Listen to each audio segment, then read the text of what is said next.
Hey there, welcome to J Massive Wrestling. Today I want to talk about, I hear a lot of people saying that TNA is getting nothing out of this relationship with the WWE, and I think that that is absolute crap. I don't think that that is the truth. This is the biggest example right here.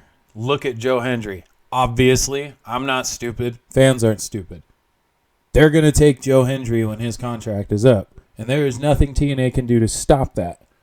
And I understand that the stars that go to TNA aren't really the cream of the crop that you find in NXT. But every single time this man right here is in the ring, do you think they're not mentioning the words TNA or the letters TNA? They're not mentioning the company that he's from? This is such huge brand recognition.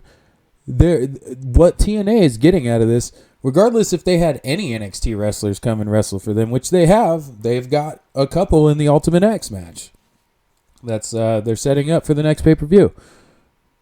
There's a lot more people paying attention to TNA now. There's a lot more buzz around TNA, rightfully so. There's a lot of great wrestling that happens in TNA, and that's the thing, right?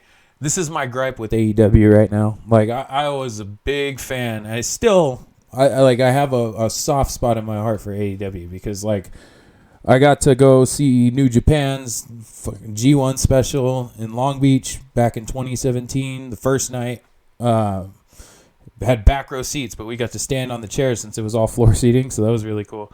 But I got to go see an AEW Dynamite, Rampage. Was a big fan, and I was paying attention more than I was paying attention to WWE's product because Vince was still at the helm, and it just was hard to buy into. I couldn't believe it. It wasn't believable. I said his name, he appeared. Hold on, look at this shit. I want you guys to see something real quick. Look at. Say his name and Angel appears. Angel believes in Angel. There's a picture I have of Joe Hendry or Angel Garza dressed exactly like Joe Hendry. I'll find it and I'll post it. I'll put it in here. Say his name and he appears. Anyways, my problem with AEW right now is that it's really hard to buy into a lot of their storylines. It seems like they're not. And they're always just cycling people in and out. The matches they're putting on, the competitors put on extremely good matches. And that's the one thing AEW consistently does right all the time. Sometimes it might be a little reckless for my taste. It's still exciting, and there's no denying that. You cannot take that away from them at all. Their matches are wonderful, incredible matches. And their top two storylines right now, the Daniel Bryan, Swerve Strickland, fantastic storyline. But they've booked themselves into a corner. Unless Brian Danielson, is actually going to retire. If he's actually going to retire, then, what a way to put Swerve over, right? If he's not, how do you keep the belt on Swerve if that's the plan too? It just doesn't work. Brian has to win the title. Which I'd love to see him go on one more run. I think he should. And I do think that all the stuff he's been saying about his retirement and how he's ready is kind of a work. It's half and half a work. I don't think he'll never work a match again if he loses, but he's playing it off like that. So it's kind of booked into a corner. And God, I am in love with Mariah May. In love with her. That's gonna be my future wife. I'm just playing, but that storyline is just fantastic. I wasn't expecting the turn at the Owen Hart Cup or tournament, but it happened, and it's been incredible watching how that's progressed. And Mariah is just this on a different stratosphere she was, just when she walked into the door a few months ago. And outside of those two storylines, I can't get invested at all into the Britt Baker Mercedes Money match. And I think part of it is because I can't get invested in the Mercedes Money. I can't take her seriously. I feel like in the ring she's clunky as hell. I don't see the star she was when she was with the other company. I'm sorry to say it.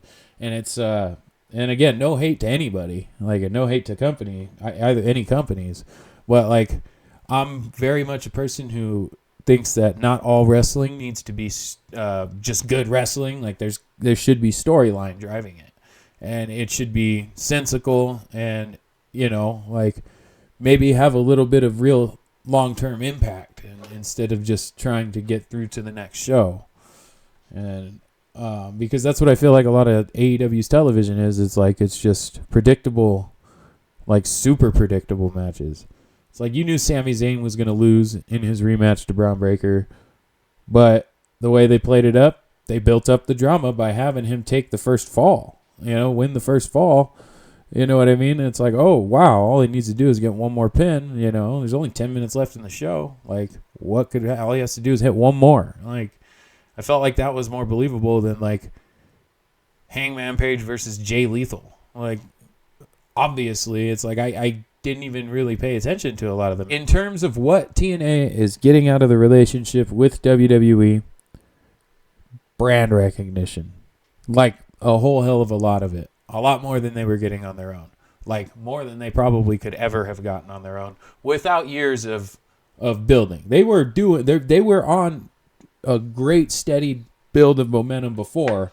Don't get me wrong. They've been trending in the right direction, I think in a couple years it's not only the only reason it can't happen is because AEW has the financial backing, but if that wasn't the thing, TNA could potentially, usurp them as number 2, but I don't think that's feasible with the amount of money that, AEW has and stuff. But that's why it's like this is like the only like choice they could have made was say, yes, absolutely, please feature our talent on your show. I don't care if it's our top talent, and some of them lose sometimes.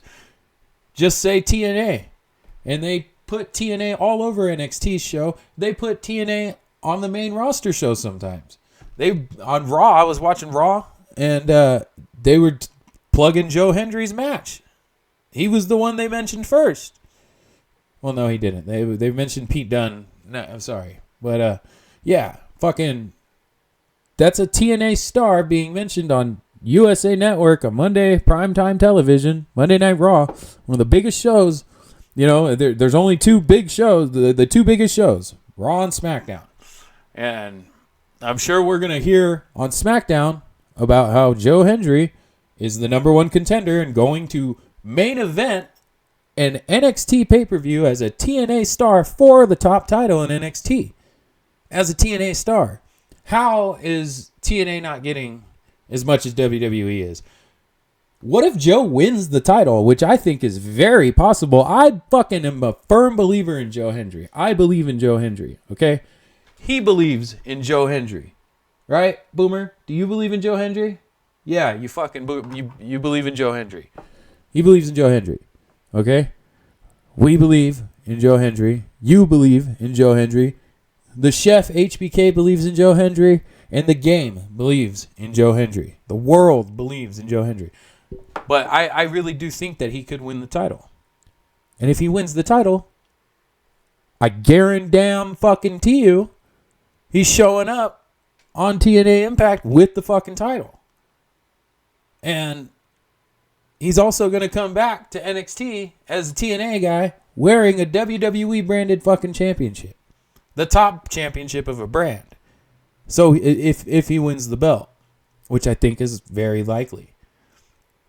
Very possible, man. When's the last time you seen the fucking top babyface in their first number 1 contenders match? That's the reason why he might lose. Is because he was given such a strong win on the way there with distraction and all, even with a little help from Trick in the end.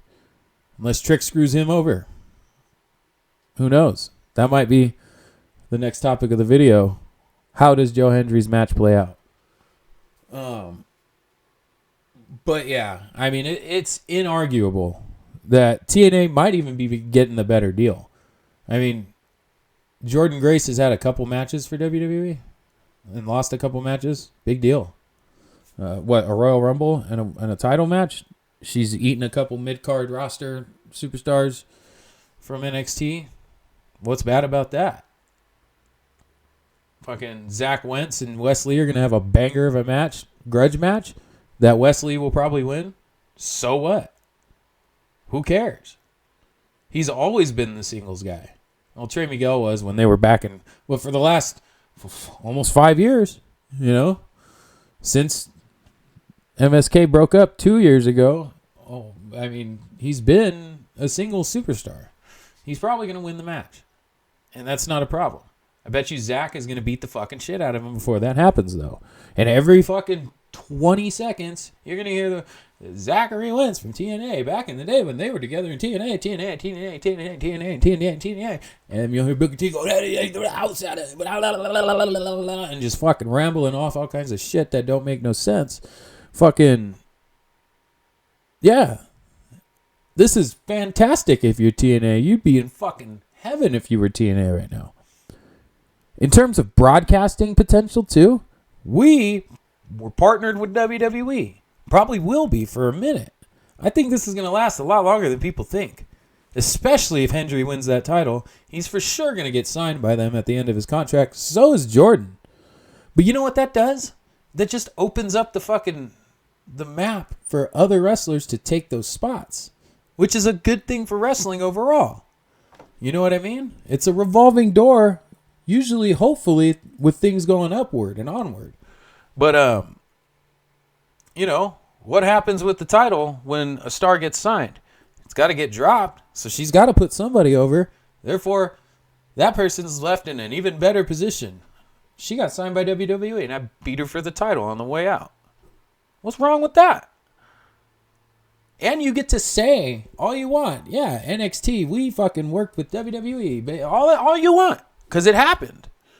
And everybody knows. That right there, my friends, is why this benefits TNA possibly more than WWE. Hope you guys enjoyed that. I'm actually going to start making a little recording of how I think Joe Hendry's match is going to play out. But yeah, hope you guys enjoyed. Please don't forget to like, comment, subscribe. Leave a comment down below. If you think I'm wrong, you want to tell me to go fuck myself, I don't care. I'll reply nicely even, you know, it's fine. But, yeah, you got anything to say, let me know. Have a good one. Bye.